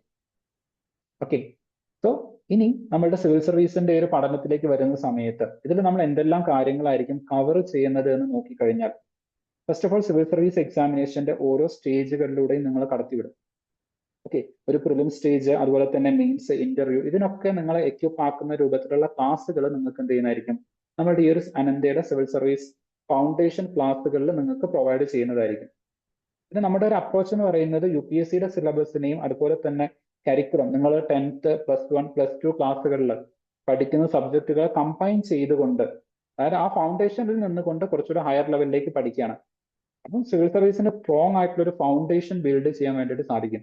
അതായത് നിങ്ങളെ എന്തെങ്കിലും ഒരുപാട് കാര്യങ്ങൾ, അതായത് എന്താ പറയാ, വളരെ എക്സ്ട്രീം ആയിട്ടുള്ള കാര്യങ്ങളൊന്നും അല്ല പഠിപ്പിക്കുക. നിങ്ങളുടെ 10ാം ക്ലാസ്സിലെയും +1ലെയും +2ലെയും NCERTയിലുള്ള കാര്യങ്ങൾ, പക്ഷെ അത് തന്നെയാണ് സിവിൽ സർവീസിന്റെയും ഫൗണ്ടേഷൻ ആയിട്ട് വരുന്നത്. അപ്പം ആ ഒരു ഫൗണ്ടേഷനിൽ നിന്നുകൊണ്ട് കുറച്ചുകൂടെ ഒന്ന് അഡ്വാൻസ് ആയിട്ട് സിവിൽ സർവീസ് പെർസ്പെക്റ്റീവില് കാര്യങ്ങൾ പഠിക്കുകയായിരിക്കും ചെയ്യുന്നത്. പക്ഷെ അത് നിങ്ങൾക്ക് നൽകുന്നത് ഒരു സ്ട്രോങ് ആൻഡ് സോളിഡ് ആയിട്ടുള്ള അടിത്തറയായിരിക്കും. കൃത്യമായിട്ടുള്ള ഒരു അടിത്തറ നിങ്ങൾക്ക് എന്ത് ചെയ്യുന്നതായിരിക്കും, ഇതിലൂടെ കിട്ടുന്നതായിരിക്കും. ഓക്കെ, പിന്നെ സ്വാഭാവികമായിട്ടും ഇത്തരത്തിലുള്ള ഒരു പ്രിപ്പറേഷൻ വരുന്ന സമയത്ത് അത് നിങ്ങളുടെ 10th, അതുപോലെ +1, +2 ലെവലുകളിലൊക്കെ ഒരുപാട് ഹെൽപ്പ് ചെയ്യുന്നതായിരിക്കും. ഇപ്പൊ ഡിഗ്രി ലെവല് നിങ്ങൾ പഠിക്കുന്നവരാണ് അല്ലെങ്കിൽ ഡിഗ്രി ലെവൽ കംപ്ലീറ്റ് ആക്കിയിട്ടുള്ള ആൾക്കാരാണ് എന്നുണ്ടെങ്കിൽ സിവിൽ സർവീസിനോടൊപ്പം തന്നെ നിങ്ങൾ മറ്റ് കോമ്പറ്റേറ്റീവ് എക്സാമിനേഷൻ അപ്പിയർ ചെയ്യണം. അപ്പൊ സ്വാഭാവികമായിട്ടും നിങ്ങളിപ്പോൾ ഒരു കേരള PSC എക്സാമിനേഷൻ ക്വാളിഫൈ ചെയ്തു എന്ന് വിചാരിക്കാം. വളരെ പ്രസ്റ്റീജിയസ് ആയിട്ടുള്ള ഡിവിഷണൽ അക്കൗണ്ടന്റ്, KS അല്ലെങ്കിൽ സെക്രട്ടേറിയറ്റ് അസിസ്റ്റന്റ്, പോലീസ് പോലുള്ള എക്സാം ക്ലിയർ ചെയ്യണമെങ്കിൽ ഡെഫിനറ്റ്ലി അത് നിങ്ങൾക്കൊരു ജോബ് സെക്യൂരിറ്റിയാണ്. വേണമെങ്കിൽ ആ ജോബിലേക്ക് കയറിയിട്ട് നിങ്ങൾക്ക് എന്ത് ചെയ്യാം, ലീവ് എടുക്കാം. ഓക്കെ, 1-2 വർഷം ലീവ് എടുക്കാം. അപ്പൊ അങ്ങനെ ലീവ് എടുത്ത് നിങ്ങൾ സിവിൽ സർവീസിന് വീണ്ടും പ്രിപ്പയർ ചെയ്യുകയാണെന്നുണ്ടെങ്കിൽ നിങ്ങൾക്ക് ഒട്ടും സ്ട്രെസ്സിന്റെ ആവശ്യമില്ല. കാരണം ഇനി ഈ 2 വർഷം കഴിഞ്ഞിട്ട് ഇൻ കേസ് നിങ്ങൾക്ക് സിവിൽ സർവീസ് കിട്ടിയിട്ടില്ല എന്നുണ്ടെങ്കിൽ പോലും നിങ്ങൾക്ക് ഒരു ജോലി ഓൾറെഡി അവിടെ ഉണ്ട്. നിങ്ങൾക്ക് ധൈര്യമായിട്ട് തിരിച്ചു പോയിട്ട് എന്ത് ചെയ്യാം, ആ ഒരു കേരള ഗവൺമെന്റിന്റെ അല്ലെങ്കിൽ സർക്കാർ ജോലികളിലേക്ക് തിരിച്ച് പ്രവേശിക്കാനുള്ള ഒരു ഓപ്പർച്യൂണിറ്റി അവിടെ നിൽക്കുന്നുണ്ട്. അതുകൊണ്ട് തന്നെ നമ്മുടെ ഇവിടെ റെഗുലർ ബാച്ചിൽ, നമ്മുടെ ഇവിടെ റെസിഡൻഷ്യൽ ബാച്ചിലൊക്കെ പ്രിപ്പയർ ചെയ്യുന്ന വിദ്യാർത്ഥികളെ കൊണ്ട് നമ്മൾ എല്ലാ PSC എക്സാമിനേഷനും എഴുതിപ്പിക്കും. അപ്പം ഇന്ന് പോലും കേരള PSCയുടെ പ്രിലിംസ് എക്സാം കഴിഞ്ഞ് മെയിൻസ് എക്സാമിനേഷൻ എഴുതാൻ പോയിരിക്കുകയാണ് നമ്മുടെ സ്റ്റുഡൻസ്. അപ്പൊ അവർക്കൊരു ജോലി എന്തായാലും എൻഷുർ ചെയ്യും. അപ്പൊ ഇത്തരത്തില് ഒരുപാട് PSC പോലെയുള്ള കോമ്പറ്റേറ്റീവ് എക്സാമിനേഷനിലേക്കും ഇത് എന്ത് ചെയ്യുന്നുണ്ട്, ഒരു സ്ട്രോങ് ഫൗണ്ടേഷൻ ബിൽഡ് ചെയ്ത് നൽകുന്നുണ്ട്. ഇപ്പൊ നമുക്കറിയാം PSC എക്സാമിനേഷൻ ഒക്കെ ഒരുപാട് ഇവോൾവ് ചെയ്തു. PSC എക്സാമിനേഷൻ പതുക്കെ UPSC നിലവാരത്തിലേക്ക് വന്നുകൊണ്ടിരിക്കുകയാണ്. അതുകൊണ്ട് തന്നെ പലപ്പോഴും PSC എക്സാമിനേഷൻ ക്ലിയർ ചെയ്യുന്നത് UPSC ഫൗണ്ടേഷനുള്ള കുട്ടികളാണ്, അല്ലെങ്കിൽ UPSCക്ക് പ്രിപ്പയർ ചെയ്യുന്ന കുട്ടികളാണ്. ഓക്കെ, സോ ഇതുകൊണ്ടൊക്കെയാണ് ഇത്തരത്തിലുള്ള കോമ്പറ്റേറ്റീവ് എക്സാമിനേഷനിലേക്ക് ഒരു ബെറ്റർ പെർഫോമൻസ് കൊണ്ടുവരാൻ വേണ്ടിയിട്ട് ഇത്തരത്തിലുള്ള ഒരു ഓറിയന്റേഷൻ, ഒരു സിവിൽ സർവീസ് ഫൗണ്ടേഷൻ നിങ്ങളെ ഹെൽപ്പ് ചെയ്യുന്നത്.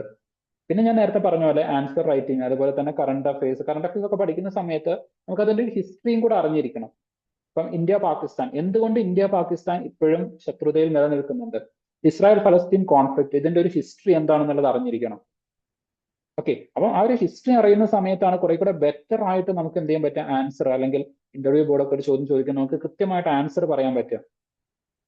അപ്പോൾ അങ്ങനെ കൃത്യമായിട്ട് പഠിക്കണമെന്നുണ്ടെങ്കിൽ കുറച്ചു കാലം മുമ്പേ നമ്മൾ പഠിക്കുകയാണെന്നുണ്ടെങ്കിൽ, ഇപ്പോൾ ഡിഗ്രിയുടെ ഒരു ഫസ്റ്റ് ഇയർ അല്ലെങ്കിൽ +1, +2 കാലഘട്ടത്തിൽ തന്നെ നമ്മൾ പഠിച്ചു തുടങ്ങുകയാണെങ്കിൽ ഓൾമോസ്റ്റ് ഒരു 4-5 വർഷം നമുക്ക് പഠിക്കാനുള്ള, പതുക്കെ കാര്യങ്ങൾ മനസ്സിലാക്കാനുള്ള ഒരു ചാൻസ് കിട്ടുന്നുണ്ട്.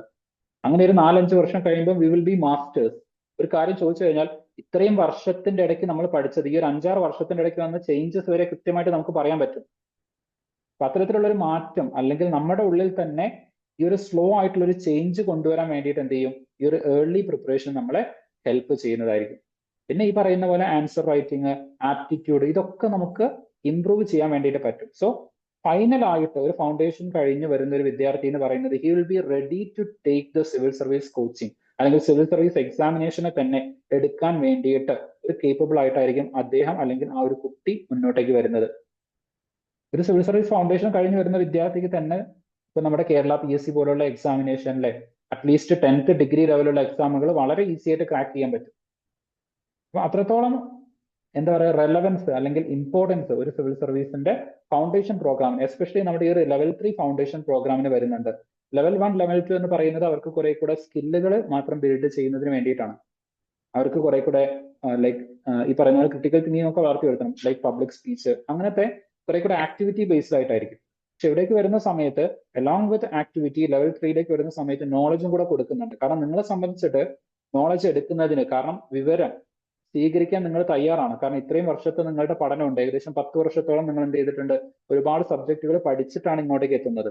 അപ്പൊ ഇനി നിങ്ങൾ കൃത്യമായിട്ട് കാര്യങ്ങൾ പഠിപ്പിക്കാം. അതുകൊണ്ട് തന്നെ level 3 is different from level 1 and level 2 civil service foundation.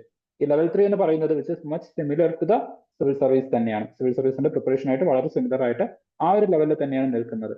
അതേപോലെ തന്നെ നമ്മുടെ ഈ ഒരു ലൈക്ക് സെഷനിൽ ഡിഗ്രി പാസ് ഔട്ട് ആയിട്ടുള്ള അല്ലെങ്കിൽ ഡിഗ്രിയുടെ ഫൈനൽ ഇയറിൽ നിൽക്കുന്ന കുട്ടികളൊക്കെ ഉണ്ടെങ്കിൽ അവർക്ക് ഏറ്റവും നല്ലത് സിവിൽ സർവീസിന്റെ കോച്ചിങ്ങിന് തന്നെ എൻറോൾ ചെയ്യുക എന്നുള്ളതാണ്.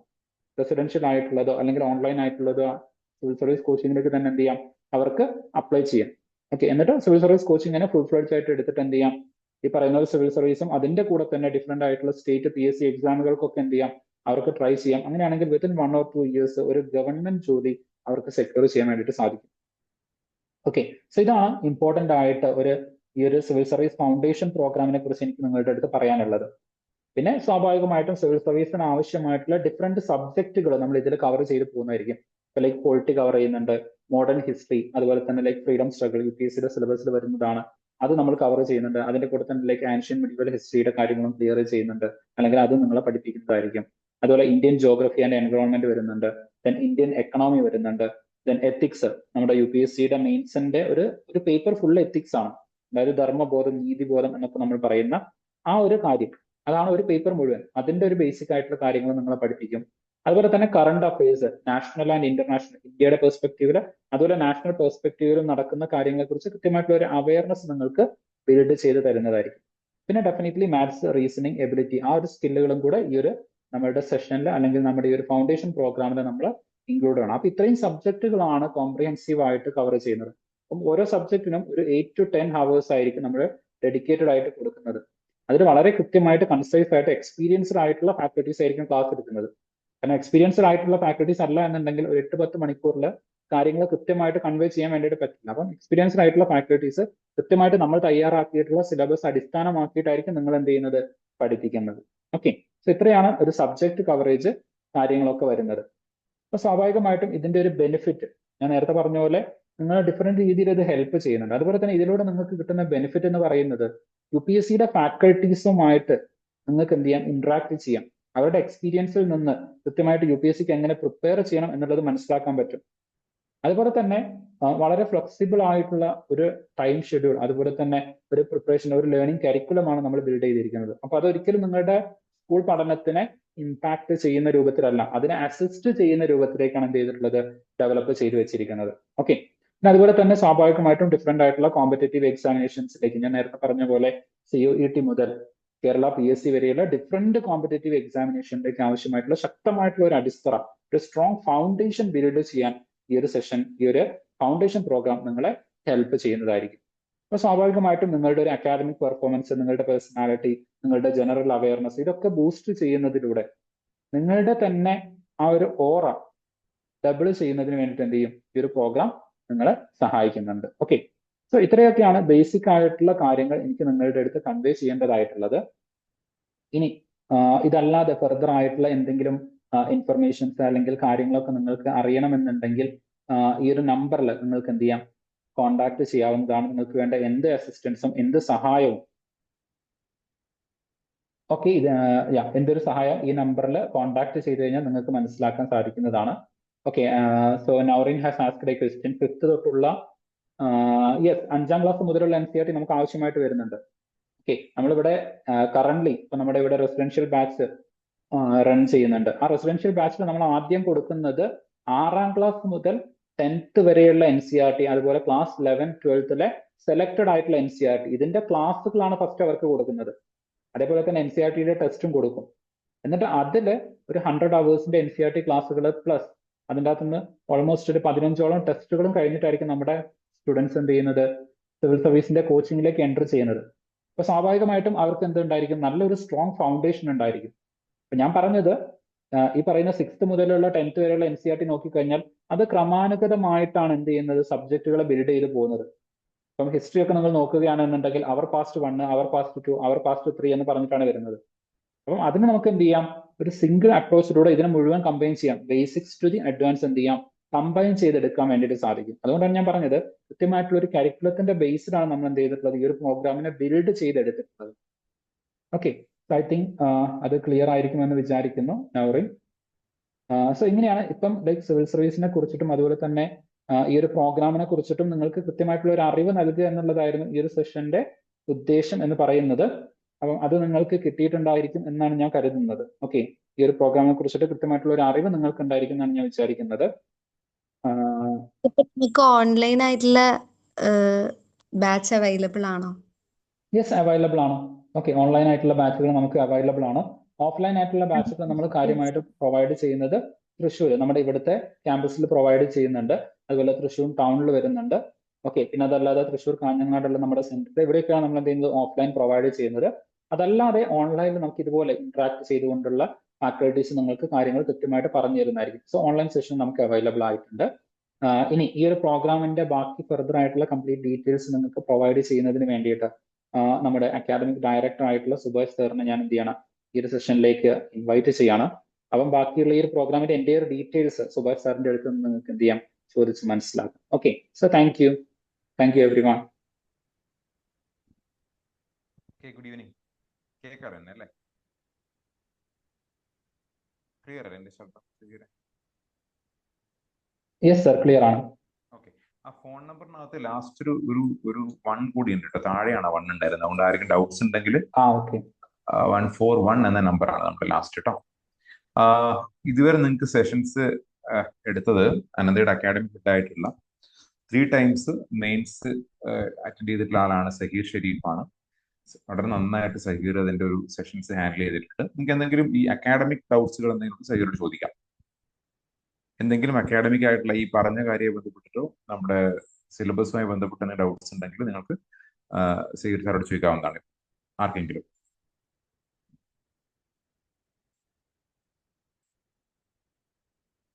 എനിവൺ എന്തെങ്കിലും ഡൗട്ട്സ് ഉണ്ടോ നിങ്ങൾക്ക്?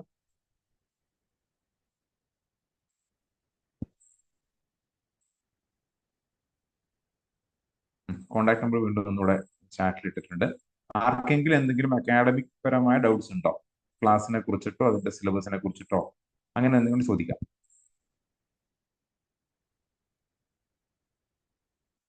ചാറ്റിൽ ചോദിക്കാം, അല്ലെങ്കിൽ നിങ്ങൾക്ക് ജസ്റ്റ് അൺമ്യൂട്ട് ചെയ്തിട്ട് ചോദിക്കാം. UPSC സിലബസ് ഒന്നുകൂടെ പറയാമോ? ഒന്ന് സഹീർ ഒന്നുകൂടെ ഒന്ന് പെട്ടെന്നൊന്ന് പറഞ്ഞു പോകും. ജസ്റ്റ് ഒന്ന് ഡീറ്റെയിൽ ആയിട്ടുള്ള സിലബസ് പറയാന്ന് വെച്ചാൽ ഒരുപാടുണ്ട്. അപ്പൊ അതിൽ സിലബസ് ഇപ്പൊ നിങ്ങൾക്ക് ഒരുപക്ഷെ ഇപ്പൊ ഈ സെഷനിൽ പറയേണ്ട ആവശ്യമില്ല, നിങ്ങൾക്ക് ഒന്ന് ഷെയർ ചെയ്ത് തരാം. പക്ഷെ എന്നാലും ഒന്ന് സിലബസിന്റെ ഒരു ഓവർവ്യൂ ഒന്ന് കൊടുത്തേക്കും. മ്യൂട്ട്. ഓക്കെ, ഞാൻ നേരത്തെ പറഞ്ഞ പോലെ UPSCയുടെ സിലബസ് തന്നെയാണ് ഇവിടെ നിങ്ങൾക്ക് കാണിച്ചു തന്നിരിക്കുന്നത്. അതിലുള്ള സബ്ജക്റ്റുകൾ ഏതൊക്കെയാണെന്ന് ചോദിച്ചു കഴിഞ്ഞാൽ ഇപ്പൊ നിങ്ങൾക്ക് ഇവിടെ കാണാൻ വേണ്ടിയിട്ട് സാധിക്കും. ഓക്കെ, ഈ ഒരു സബ്ജക്റ്റുകൾ തന്നെയാണ് UPSCയിലും വരുന്നത്. ഇന്ത്യൻ പൊളിറ്റി വരുന്നുണ്ട്, ഇന്ത്യൻ സൊസൈറ്റി വരുന്നുണ്ട്. ഇപ്പം ഞാൻ പറഞ്ഞ പോലെ മെയിൻ ആയിട്ട് UPSCയുടെ കോർ എക്സാം എന്ന് പറയുന്നത് മെയിൻസ് എക്സാം ആണ്. കാരണം അതിന്റെ മാർക്കാണ് റാങ്ക് ലിസ്റ്റിന് വേണ്ടിയിട്ട് എടുക്കുന്നത്. പിന്നെ വരുന്നത് ഇന്റർവ്യൂ ആണ്. ഇന്റർവ്യൂവിന്റെ മാർക്ക് എന്ന് പറയുന്നത് കമ്പയർഡ് ടു മെയിൻസ് വളരെ ചെറുതാണ്. അപ്പൊ അതുകൊണ്ട് തന്നെ അതിൽ 4 പേപ്പേഴ്സ് ആണ് പ്രധാനമായിട്ടും വരുന്നത്. പിന്നെ 2 ഓപ്ഷണൽ പേപ്പർ വരുന്നുണ്ട്. പിന്നെ ഒരു essay പേപ്പർ ആണ് വരുന്നത്. അപ്പൊ ഇതിലെ ഓപ്ഷണൽ ആൻഡ് essay പേപ്പർ മാറ്റി നിർത്തി കഴിഞ്ഞാൽ കോമൺ ആയിട്ട് വരുന്ന സബ്ജക്റ്റുകൾ എന്ന് പറയുന്നത് ഇപ്പൊ ഞാൻ ഇവിടെ കാണിച്ചിരിക്കുന്നതാണ്. അപ്പൊ അതിലെ GS പേപ്പർ 1ലേക്ക് വരുന്ന സമയത്ത് ഹിസ്റ്ററി വരുന്നുണ്ട്. ഹിസ്റ്ററിയിൽ തന്നെ ancient, medieval, modern history, world history വരുന്നുണ്ട്. ദെൻ ഇന്ത്യൻ സൊസൈറ്റിനെ കുറിച്ചിട്ട് വരുന്നുണ്ട്. പിന്നെ വരുന്നത് ഇന്ത്യൻ ജോഗ്രഫിയെ കുറിച്ചിട്ടാണ്. അപ്പം ഇത്രയും കാര്യങ്ങളാണ് പേപ്പർ 1ലേക്ക് വരുന്ന സമയത്ത് GS പേപ്പർ 1 എന്ന് പറയുന്ന പേപ്പറിൽ വരുന്നത്. GS പേപ്പർ 2ലേക്ക് വരുന്ന സമയത്ത് പൊളിറ്റി ആൻഡ് ഗവേണൻസ് ആണ് വരുന്നത്. അവിടെ ഇന്ത്യൻ പൊളിറ്റിനെ കുറിച്ച് പഠിക്കണം, ഇന്ത്യൻ ഗവേണൻസ് സിസ്റ്റത്തിനെ കുറിച്ചിട്ട് നിങ്ങൾ മനസ്സിലാക്കണം, ഇന്റർനാഷണൽ റിലേഷൻസിനെ കുറിച്ചിട്ട് എന്ത് ചെയ്യണം, നിങ്ങൾക്ക് ഒരു അവഗാഹം ഉണ്ടായിരിക്കണം. അതുപോലെ ഗവൺമെന്റിന്റെ ഡിഫറെന്റ് ആയിട്ടുള്ള സ്കീമുകളെ കുറിച്ചും അവിടെ നിങ്ങൾ കൃത്യമായിട്ട് എന്ത് ചെയ്യണം, അനലൈസ് ചെയ്യണം അല്ലെങ്കിൽ മനസ്സിലാക്കേണ്ടതായിട്ടുണ്ട്. ഇനി തേർഡ് പേപ്പറിലേക്ക് വരുന്ന സമയത്ത് GS പേപ്പർ 3 ആണ്. ആ പേപ്പറിലേക്ക് വരുന്ന സമയത്ത് എക്കണോമിയുടെ പേപ്പറാണത്. അവിടെ ഇന്ത്യൻ എക്കണോമി വരുന്നുണ്ട്, സയൻസ് ആൻഡ് ടെക്നോളജി വരുന്നുണ്ട്, ഡിസാസ്റ്റർ മാനേജ്മെന്റ് വരുന്നുണ്ട്, എൻവിറോൺമെന്റ് വരുന്നുണ്ട്, അതുപോലെ തന്നെ നാഷണൽ സെക്യൂരിറ്റി വരുന്നുണ്ട്. അപ്പം ഇത്രയും കാര്യങ്ങൾ വരുന്ന ഒരു പേപ്പറാണ് GS പേപ്പർ 3. മറ്റ് 2 പേപ്പറുകൾ അപേക്ഷിച്ചിട്ട് കുറച്ചുകൂടെ ഡൈവേഴ്സ് ആയിട്ടുള്ള, കുറച്ചുകൂടെ വൈഡ് ആയിട്ടുള്ള സബ്ജക്റ്റുകൾ വരുന്ന ഒരു പേപ്പറും കൂടിയാണ് GS പേപ്പർ 3 എന്ന് പറയുന്നത്. ദെൻ GS പേപ്പർ 4ലേക്ക് വരുന്ന സമയത്ത് നമ്മളിവിടെ ഇൻക്ലൂഡ് ചെയ്തിട്ടുള്ള ethics and values in governance. അപ്പം എത്തിക്സ് ആണ് മെയിൻ ആയിട്ട് GS പേപ്പർ 4ൽ വരുന്നത്. അതിൽ എത്തിക്സ് മാത്രമേ വരുന്നുള്ളൂ. അപ്പൊ ഇതാണ് മെയിൻ ആയിട്ട് UPSCയുടെ സിലബസ് എന്ന് പറയുന്നത്. ഇതിലെ എത്തിക്സ് മാറ്റി നിർത്തി കഴിഞ്ഞാൽ ബാക്കിയുള്ള എല്ലാം നിങ്ങൾക്ക് UPSCയുടെ പ്രിലിംസിലും വരുന്നുണ്ട്. പ്രിലിംസിന് ഞാൻ പറഞ്ഞ GS പേപ്പർ 1ല് ഇതിൽ നിന്നുള്ള ഒബ്ജക്റ്റീവ് ക്വസ്റ്റ്യൻസ് ആയിരിക്കും വരുന്നത്. നേരെ മറിച്ച് CSAT പേപ്പറിലേക്ക് പ്രിലിംസിലെ